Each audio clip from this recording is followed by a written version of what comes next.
Faith, it's wonderful to meet you. Thank you so much for taking a minute out today for the show. I appreciate it. Oh, thank you, Joe. I'm looking forward to a good conversation. Me too. So let's begin our journey into your prowess with organizational culture and teamwork. I want to know first and foremost, 5 years ago, one of the biggest things that happened in our lifetime was this pandemic. Changed all of us, changed so many things. How did you get through the pandemic of 2020, and how is it reverberated into the work and what you do now in 2025? Yeah, that's a great question. The thing with the pandemic, I was already doing a lot of my work through Zoom. I was also part-time teaching in a space that decided to, as much as possible, stay close to the schedule. So I switched into on Zoom all the time with the eighth and ninth and 10th graders, as well as on Zoom with my clients, with my autistic son, who is an adult, in the background. So it was like a speeding up of everything I was usually doing. It was kind of like a crucible. And I think part of how I got through that time was really to look at the gifts of it.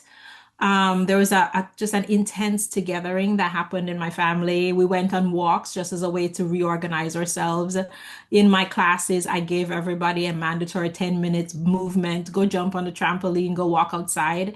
And in offering that, I was offering it to myself. So there's the first 6 months was really about, wow, I did really want to give myself permission to care for myself. And the pandemic just basically said, do it now. And I think how that has reverberated, 2020 also represents a lot of with George Floyd and other issues kind of coming up, and my own concerns about having adult Black boys. That suddenly I was like, wait, they're not kids anymore, they're adults. And how do I want that to be reflected? It's one thing to kind of be an advocate for people with complex needs, or for children with complex needs. Now they're adults. And what does this look like as they navigate the workplace? What does it look like as they navigate the streets? And so it gave me some space to be thinking about this. A lot of people were asking me about this. Like pandemic was a time when people had time to think. Yeah. And so there was a lot of just discussion and me just placing myself as, oh, mom to adults or almost adults. What does that mean? And how do I want to shape my work to impact their future life? So, and that's in essence what I'm doing now. Well, it's interesting. I share something in common. My son's on the spectrum and he's 20. Mm, And it did, there was a lot because his favorite things in the world was baseball and school, and all of it happened in March. It shut down. So that just right. adds an extra element to an already busy life and existence, personally, Absolutely. professionally, right? I had moments. We deal with elements of OCD and kind of very intense repetitive behavior. And I would say to people that, the pandemic was autism on steroids. It increased the pace of everything, increased the intensity of what my son was dealing with, and therefore what I was dealing with. And I think it also just he was just home and that was it. He didn't go back into the school that he was in, and that it became an opportunity to really think about, hey, what was I going to do after graduation? Because he was in that final year of school. So yeah. Interesting. I feel like COVID has been kind of the existence of the special needs world. I think it's always been there. There's always been an immediate pivoting, an unknown. You got to react to things. It just all Yeah, seemed like it was a part of, what I know what I've lived through my whole life. absolutely. And I Yeah. think that that's the thing that was interesting, in some ways frustrating to me. The When it hits people's pockets, the pivot is so fast and effective. So I could have been advocating for something and I have to show reports and I have to show data and all kinds of things. And it's like, no, this can't be done. And then suddenly you're doing it because, global pandemic. And I was like, oh, so it could have been done. Yeah, And it was amazing to see how effective people were in such a short period of time, and also a recognition of it's never about our inabilities. It's always about our motivation and seeing whether something feels like it's important to us or not. for sure. So let me ask you this. If I was to put you in front of a bunch of 12-year-olds at career day at a school, and one of the kids wanted to know what you did for a living, how would you answer that child? I would tell them that I help people work together and people better. Like there's a way that all kids and adults hate group work, and they hate group work because it's like this one's not going to pull his weight, this one's I'm going to do all the work, we're not going to agree. That stuff is some of the most essential stuff to figure out in our life together as adults. And so I help organizations, groups, and people figure out how to work together in ways that are kind and honest and authentic and supportive and nourishing, instead of blaming and fighting and bullying. Yeah. So let me ask you this. What did you want to be at 12 years old? What was your dream job? Yeah, it was odd, right? My grandmother was telling me I should be a doctor. So I was like, okay, that sounds like a good idea. I like this idea of helping people. That's what doctors do. I like this idea of being part of people's healing. That's what doctors do. As I got older, I realized that, yeah, but the blood and things, I don't know if I want to be healing, helping people heal, you cutting them and things. And it's funny as I kind of look through the timeline, it's like, oh, I do help people heal. I do help people kind of look at what's going on that's kind of bumpy and irritating. Like workplace stress is one of the biggest contributors to physical health issues for so many people, but especially people with marginalized identities. And so I'm like, oh, I am that healer that I had imagined myself being. Just not giving people injections. Thank Yeah, goodness. for sure. So take me back to your childhood. Where were you born and raised? What were these foundational elements of compassion and seeing this vision of helping people come together and to be organized and to be efficient? How did those elements get planted into you and harvest into your career? Yeah, I think that's like it's hard for me sometimes to pull all the threads together in early life, but I can see it over like the first 20 years. And so I grew up in Kingston, Jamaica, and as a teenager, I got involved in church and parachurch and faith-based organizations, and I volunteered. And as I'm helping do this or that thing, I realized that like I needed to understand not just what they were saying to me to do, but like I needed to understand why. And maybe that was just the brain I had. Like, why are we doing this? And how does the thing I'm doing connect to the thing that we need to get done? And I think in volunteering and in kind of organizing, there's no motivation where money is concerned, right? So I think that not being paid freed a lot of us up as teenagers too. Like what are we all doing together? And certainly that's how I took it. So this idea of everything connects into a big picture, and my part only works if it connects to the next part, like a jigsaw, and me having the brain to that ask these questions. How do we create that map? So I think that started there. But also in the college years, nonprofit organizations with very low budgets and you're volunteering, they kind of just leave you like, oh, you're here, you're eager to do a thing here, do it. And so there's a gift to some of that responsibility. Because then I was just like, oh, I have no budget. And I didn't know what's budget, but I had n nothing but thought and idea. And it was like, hey, you want to help? You want to help? You want to help?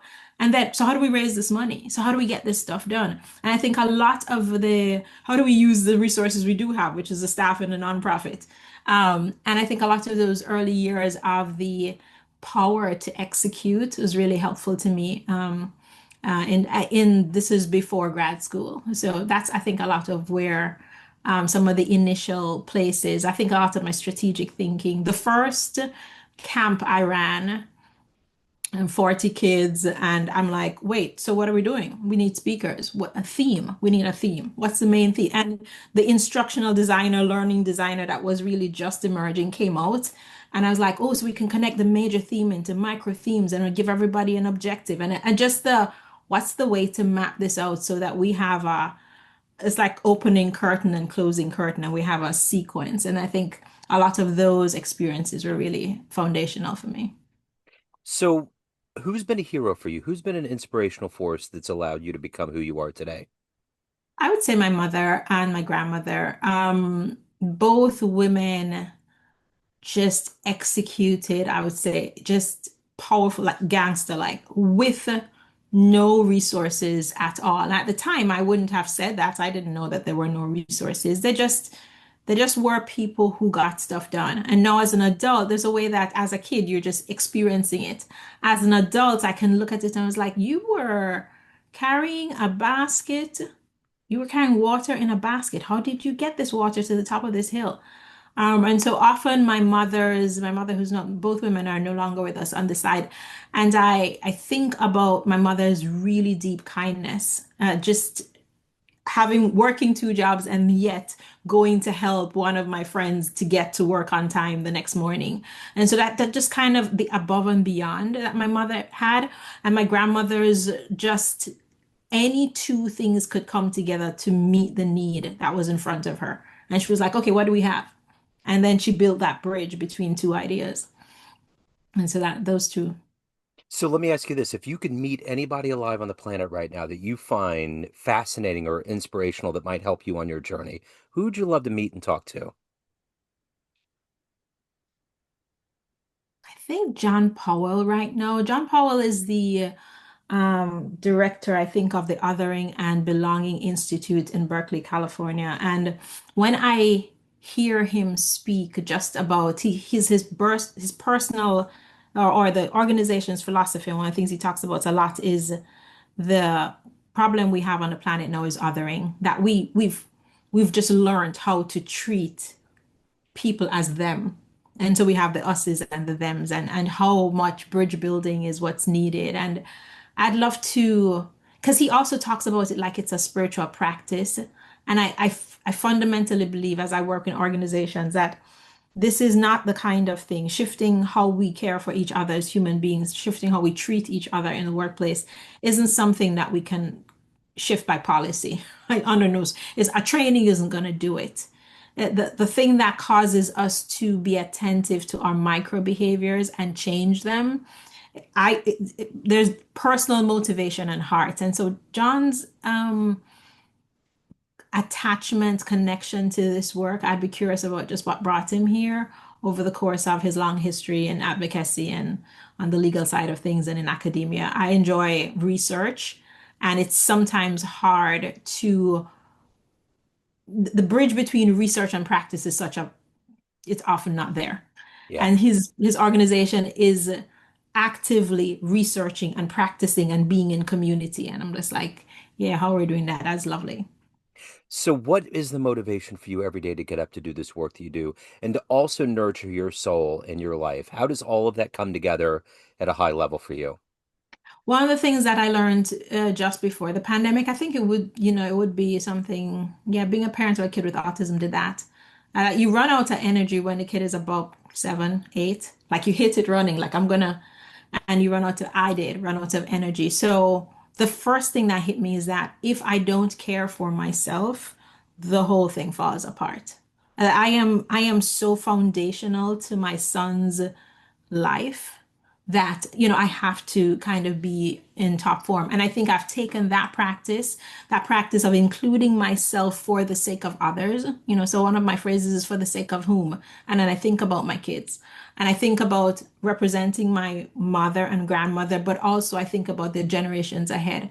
And so what gets me going is this idea of my kids need the world, my kids, but my kids, my kids' connections. I see everybody that my children touch as a possible person that I'm touching. So how do I shift the world so that it is just slightly better?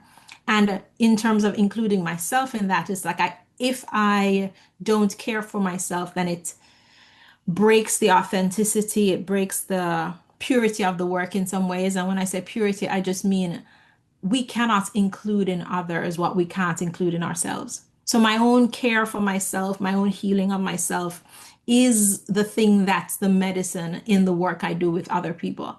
And if I'm not doing it well with myself, I won't be able to help another person really do it well. It will be performance, it will be for show.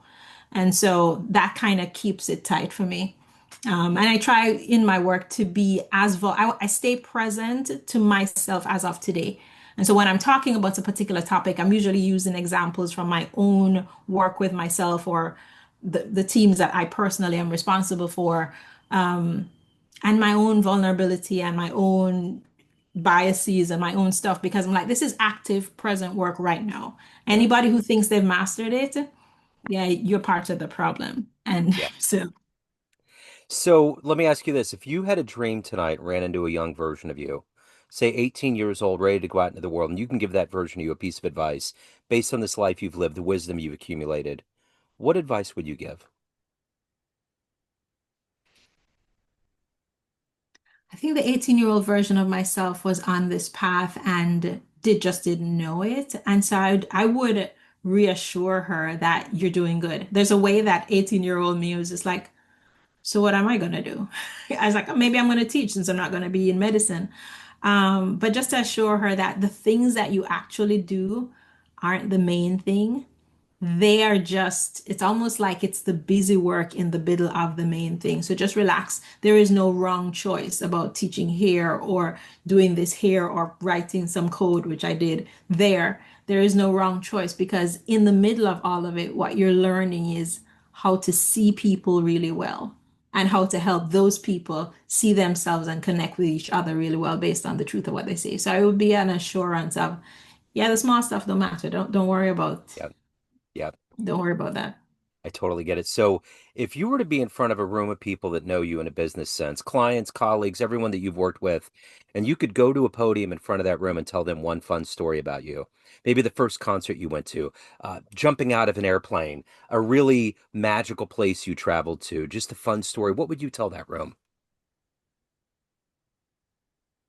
I don't know if this is a fun story, but I tell them about a camping experience I had with my best friend. She and I were we were running a camp that was in the mountains of Jamaica, and we had a bus load of late teens, maybe we were 20, and we had, 17, 18 to early 20s on the bus. And we got to the campsite and there was no light and there was no water, there was no electricity, there was no water.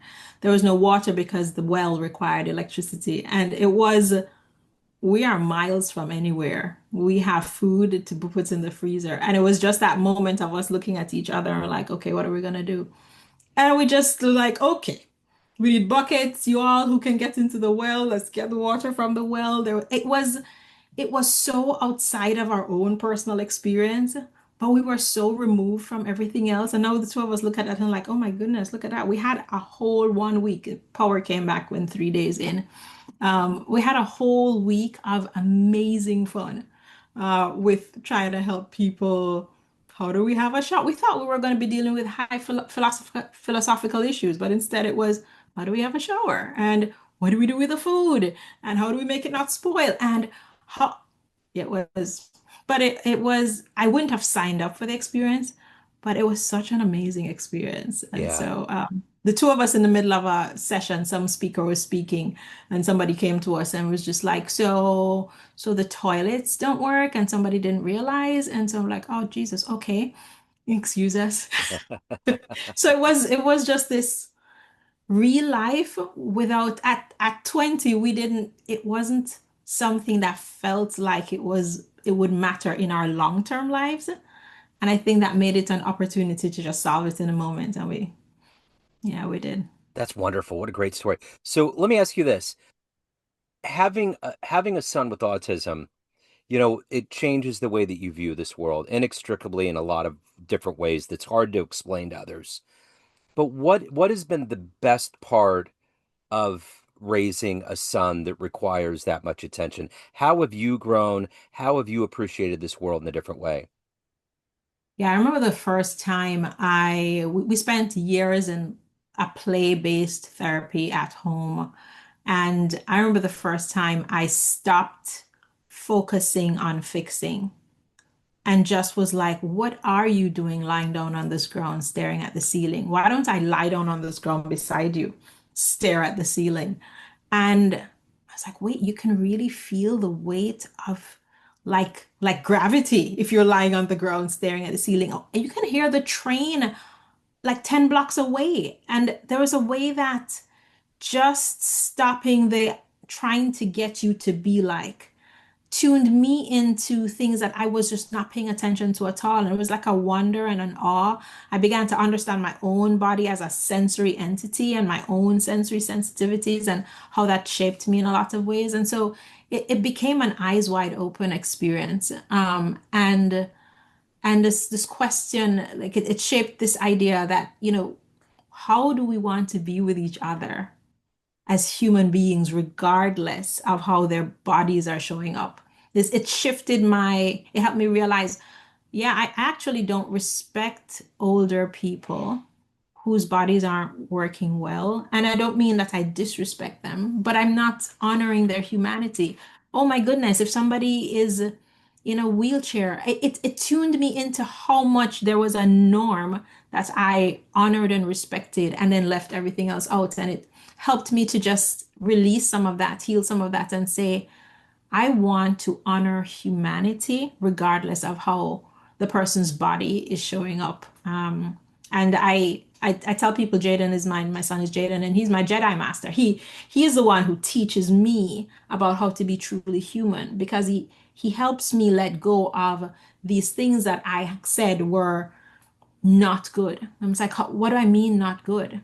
And so that's been really illuminating for me. And another thing that I think he's helped me with is just this idea of support. We all as humans need support. And the world supports some of us and not others of us. And it was good to just notice that this support that my son needs is a function of the world not being built to support him. Guaranteed, if 80% of who was on the planet was autistic, it would be nothing. And so my question started to be, what kind of support do I need that's already provided for me? And how can I be grateful for that instead of taking it for granted? And then advocating for support for everybody, regardless of how their body is showing up. Well said. So at the end of the day, everyone has a perception of you, family, friends, clients, colleagues, everyone that knows you, but you run the show. What's your perception of you? Who do you think you are? The word that just popped to mind, internal language for myself, the grounded warrior queen. People experience me as grounded and settling, and I enjoy that about myself. Even when I'm feeling frazzled, I'm deeply rooted and settled and steady in terms of what I'm going to be going about. And I also can execute when needed. And if that execution requires a little bit of fierceness, I can get to it as well. And so, yeah, I see myself as that person who comes alongside other people and embraces them, but also will fight off the bad guys on their behalf if needed. So. So let me ask you this. If you could take a time machine back in the history of time and see one event with your own eyes, where would you go? What would you love to have seen? It wouldn't create a ripple in time. It would just be viewing it. Moments in time. I don't know because I have such perceptions of a lot of the moments in time already that it makes me like, no, I definitely don't want to go back there. Yeah. Um, yeah, I think a lot of history has felt so harsh to me. Yeah. As I was like that, I would be that's a difficult one. Where would I want to go back to? That's hard.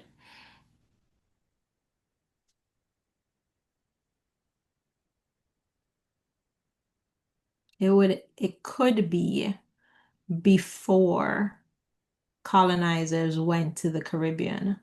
Yeah. There's so much of that history that's missing because it either destroyed, not interpreted, or written in ways. So it would be the indigenous Caribbean people. Who were they, and what did they do, and just like understanding some of that and appreciating some of that and being able to hold on to some of those practices. Yeah, I'd love to get that insight. Right on. So if anyone wants to reach out, they want to learn more, any of the good business in your world, where's the best place to go? Faithclarke.com, but I'm in socials as Faith Clarke or Faith A. Clarke. And so that would be any of those places, LinkedIn. send me a message. I'm right now chatting to people about belonging and invisible labor as a symptom of not belonging. So if anybody's curious about invisible labor, I'm like, yeah, please tell me your stuff. I want to hear. So Right yeah. on. Excellent. This has been wonderful. Faith, thank you so much for your story. I appreciate it. Thank you, Joe. This was great questions. Thank you. Thank you.